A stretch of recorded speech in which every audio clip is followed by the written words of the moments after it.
Welcome, friends, to another discussion where we try to look behind the headlines to understand the economic realities that are shaping your lives and the world you live in. We need to talk today about a breaking development that is arguably one of the most significant economic signals we have seen in the North American automotive industry in decades. It is a signal that tells us everything we need to know about the current state of global capitalism, about the failure of protectionist policies when they confront the reality of the profit motive, and about the deep contradictions plaguing the United States economy right now. I am talking about Volkswagen. I am talking about the decision by one of the largest automakers in the world to take its capital, to take its technology, and to take its jobs and move them out of the United States and into Canada. You have heard the rhetoric. You have heard the promises. For years now, from one administration to the next, and certainly intensifying under the current political pressure facing Donald Trump and the Republican leadership, the story has been the same. We are going to put up walls. We are going to slap tariffs on foreign goods. We are going to force companies to build here, to hire here, to manufacture here. That is the story. That is the sales pitch. But we have to look at what is actually happening on the ground, not what the politicians are wishing would happen. Volkswagen has announced it is building a $7 billion Gigafactory. $7 billion. This is not a small workshop. This is a massive industrial complex. And where are they building it? Are they building it in Michigan? Are they building it in Ohio? Are they building it in Tennessee? No, they are building it in St. Thomas, Ontario, Canada. This facility is going to be a monster. We are talking about 90 gigawatt hours of capacity. We are talking about enough battery cells to power 1 million electric vehicles every single year. It is expected to create 3,000 direct jobs, good industrial jobs, and the estimates for indirect jobs, the suppliers, the logistics, the service workers needed to support a factory of this magnitude run as high as 30,000. That is a massive injection of economic lifeblood, and it is going to Canada. Now, you have to ask yourself the question, why? Why would a German company, which has a long history of operating in the United States, which has a massive market in the United States, choose to put its most strategic asset for the future of the electric vehicle transition across the border in Canada?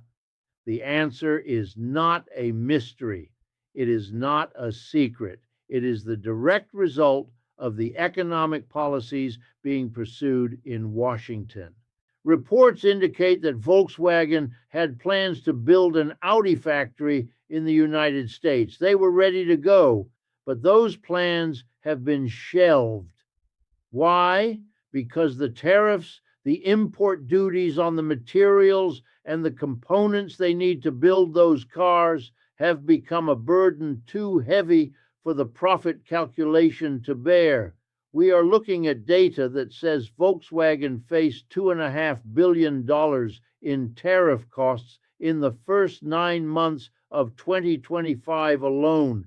$2.5 billion. That is money that is not going into wages. That is money that is not going into research and development. That is money that is simply vanishing into the friction of trade war policies. And what does a capitalist enterprise do when it faces a cost like that? It does exactly what the system is designed to make it do. It seeks a way around it. It looks for an exit. This is the fundamental contradiction of using tariffs in a globalized capitalist system. The politicians tell you that the tariff is a tax on the foreigner. They tell you that China pays the tariff or Europe pays the tariff. But that is not how it works. That is never how it has worked. A tariff is a tax on the domestic company that imports the goods. When Volkswagen imports steel or aluminum or battery components into the U.S. to build a car, they have to pay that tax. And if that tax is $2.5 billion, that destroys their margin. It makes the car too expensive to sell, or it makes the factory too expensive to run. So what do? They look at the map, they look at Canada, and they see a different environment. They see a government in Ottawa that is working strategically to integrate its supply chains, that is offering incentives, that is not throwing up billion-dollar roadblocks in the form of chaotic trade wars. So Volkswagen goes to Canada, and here is the irony, the bitter irony for the American worker. The United States government says it wants to protect American jobs. That is the justification for the tariffs. We must protect our steel industry. We must protect our aluminum industry. But by artificially inflating the price of those inputs, by making steel and aluminum more expensive in the US than they are anywhere else in the world, you are punishing every single industry that uses steel and aluminum. You are punishing the automakers. You are punishing the construction companies. You are punishing the appliance manufacturers. And when you punish them, they leave. They leave and they take the jobs with them. So in the name of protecting a few thousand jobs in the raw material sector, you are sacrificing tens of thousands, maybe hundreds of thousands of jobs in the advanced manufacturing sector. This is the logic of the system eating itself. Let's look deeper at the numbers, because the scale of this capital flight is staggering. Volkswagen's subsidiary, PowerCo, is leading this charge in St. Thomas. This is their first overseas Gigafactory for cell manufacturing. This is a flagship project. And the fact that it is landing in Ontario is a signal to every other global manufacturer. It says that the United States is currently a hostile environment for complex manufacturing that relies on global supply chains. If you need parts from around the world to build your product, the US is telling you, don't come here, because if you come here, we will tax your inputs until you are uncompetitive. Meanwhile, Canada is saying, come here. We have trade agreements. We have stability. We have a government that understands that in the 21st century, you cannot build everything from scratch inside your own borders without bankrupting your consumers. And let's talk about the consumers, because that is you, that is us. Who pays for this? The Congressional Budget Office, the nonpartisan scorekeeper in Washington, has looked at this. They have analyzed the effect of tariffs. And what did they find? They found that tariff costs are not absorbed by the foreign countries. They are not even mostly absorbed by the corporate profits, although in this case, VW is reacting to a hit on its profits. The costs are passed on. They are passed on to you. The CBO estimates that consumer prices rise by the same amount as the tariff. So when you put a tariff on steel, the price of a car goes up. Estimates suggest that steel and aluminum tariffs alone have added approximately $1,500 to the price of every new vehicle sold in the United States. That is a tax on you. That is money coming out of your pocket, reducing your purchasing power, reducing your standard of living to pay for a policy that is supposed to be helping you. And now, because of that policy, the factory that could have built the next generation of affordable electric vehicles is not being built in your backyard.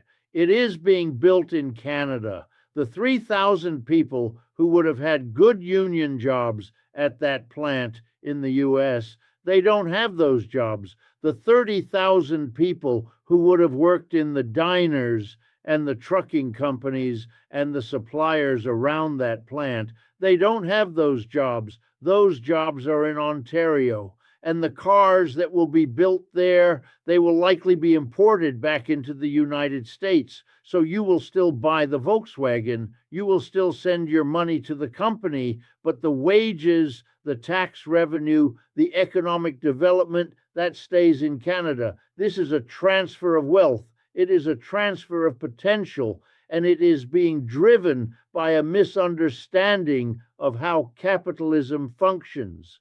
You cannot command capital to stay where it cannot grow. That is the rule. Capital is like water. It flows downhill. It flows to where the costs are lowest and the profits are highest. If you create a mountain of tariffs in the United States, capital will flow around it. It will flow to Canada. It will flow to Mexico. It will flow to Vietnam. We saw this with the Bush steel tariffs in 2002. We saw it with the Smoot-Hawley tariffs in the 1930s. Every time you try to block the flow of global trade with a blunt instrument like a broad tariff, you create unintended consequences that are usually worse than the problem you were trying to solve.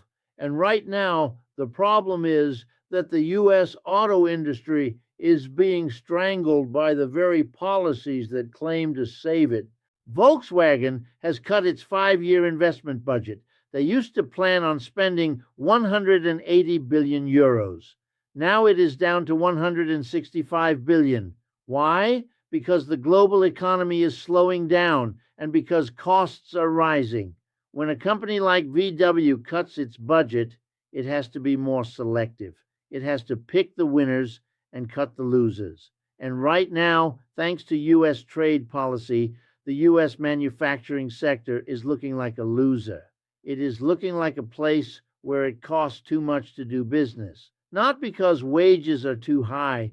Corporations always complain about wages, but they will pay for skilled labor if the environment is right. No, it costs too much because the government has artificially inflated the cost of the physical stuff you need to build a car. This is the irrationality of the capitalist state when it tries to manage a crisis.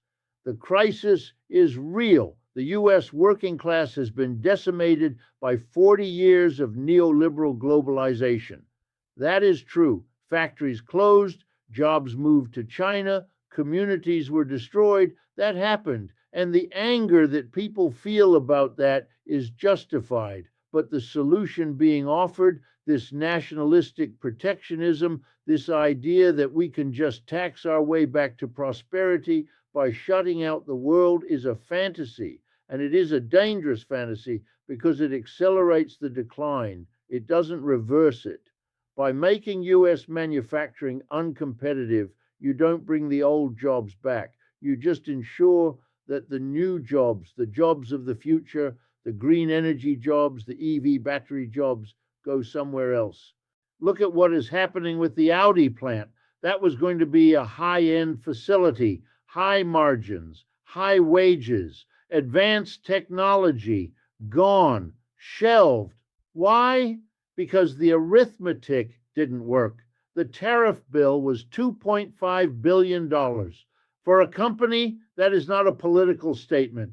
That is a line item on a balance sheet. And if the line item is red, the project stops. It is that simple. Meanwhile, Canada is playing a different game. They are putting money on the table. They are saying, we will match the subsidies. We will provide the infrastructure. We will give you clean energy from hydroelectric power. And we won't hit you with a 25% tax on the steel you need to build the roof of the factory. It is a coordinated industrial policy versus a chaotic, reactive trade war. And we have to talk about the geopolitical angle here as well. The U.S. is trying to confront China. That is the subtext of all of this. Section 301 tariffs, the restrictions on technology transfers, it is all about slowing down China. But Volkswagen is a German company. Germany is supposed to be an ally. Canada is an ally. When you apply these tariffs broadly, you are hitting your friends as hard as you are hitting your rivals. You are causing collateral damage to the very alliances that you need if you want to maintain any kind of global stability. Volkswagen is caught in the crossfire, and their response is rational. They are moving to a safe harbor. Canada is the safe harbor. The U.S. is the storm. This situation in St. Thomas is a microcosm of the failure of American economic policy. We have a system that is obsessed with short-term political wins. It sounds tough to say, I am taxing foreign cars. It sounds strong. It plays well at a rally. But the economic reality takes a little longer to show up. It shows up when the factory announcement is made in Ontario instead of Ohio. It shows up when the price of the car on the lot goes up by $1,500. It shows up when the inflation numbers don't come down because the cost of goods is being kept artificially high. And by the time those bills come due, the politicians have usually moved on to the next scapegoat. But we are here to analyze the system, not just the politicians. The system of private profit requires Volkswagen to do this. The CEO of Volkswagen has a fiduciary duty to his shareholders. If he can build the same factory in Canada for 20% less cost than in the U.S. and still sell the cars to the U.S. market, he has to do it. If he didn't do it, he would be fired. That is the rule of the game. So when the U.S. government changes the rules to make the U.S. more expensive, they are practically ordering Volkswagen to leave. They are issuing an eviction notice to global capital, and then they act surprised when the tenant moves out. We need to understand that this is not just about one factory. It is about the deindustrialization of the United States continuing, but in a new form. It is no longer just about chasing low wages in poor countries. It is now about chasing stability and rational industrial policy in developed countries. Canada is a high-wage country. It is not a sweatshop.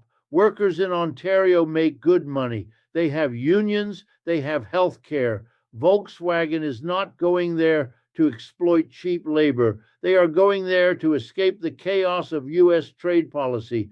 That is a damning indictment. It means that the United States has become so dysfunctional, its policy environment so toxic to long-term investment, that a major corporation prefers the high taxes and strong regulations of Canada over the so-called business-friendly environment of the U.S. simply because the U.S. trade policy has become a liability.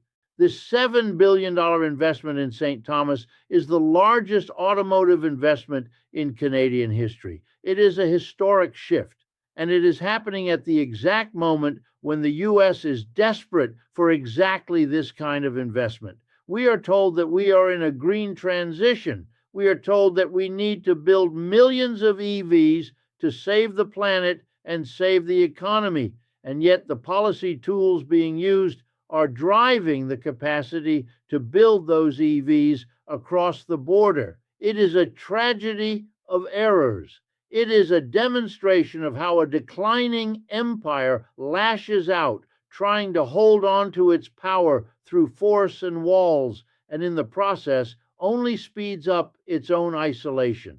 In the next part of our discussion, we are going to go deeper into the specific mechanisms of these tariffs.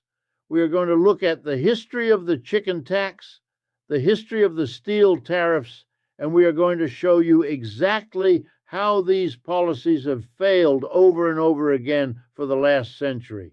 We are going to strip away the mythology and look at the raw data of trade wars.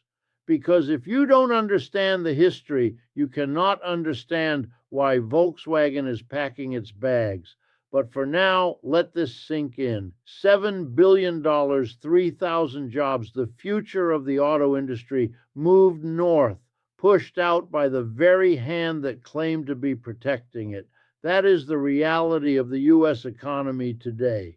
We promise to look at history because history is where the secrets of the present are buried.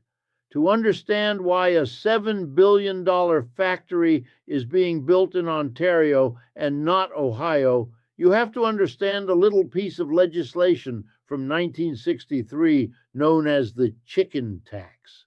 It sounds like a joke, doesn't it? The chicken tax. But in the world of global capitalism, the most absurd things often have the most devastating consequences for the working class. In the early 1960s, American factory farming was booming. We were flooding Europe with cheap frozen chicken. The European farmers, particularly in West Germany, panicked. They pressured their governments to put a tariff on American poultry. In retaliation, President Lyndon B. Johnson slapped a 25% tariff on potato starch, dextrin, brandy, and light trucks. Now, why light trucks? Because at the time, Volkswagen was having great success in the US with the Type 2, the bus, and the pickup version. The United Auto Workers wanted that competition crushed, so the tariff was designed to hit Volkswagen, and it worked. Volkswagen's truck imports dropped to almost zero. But here is the tragedy. The chicken dispute was resolved decades ago.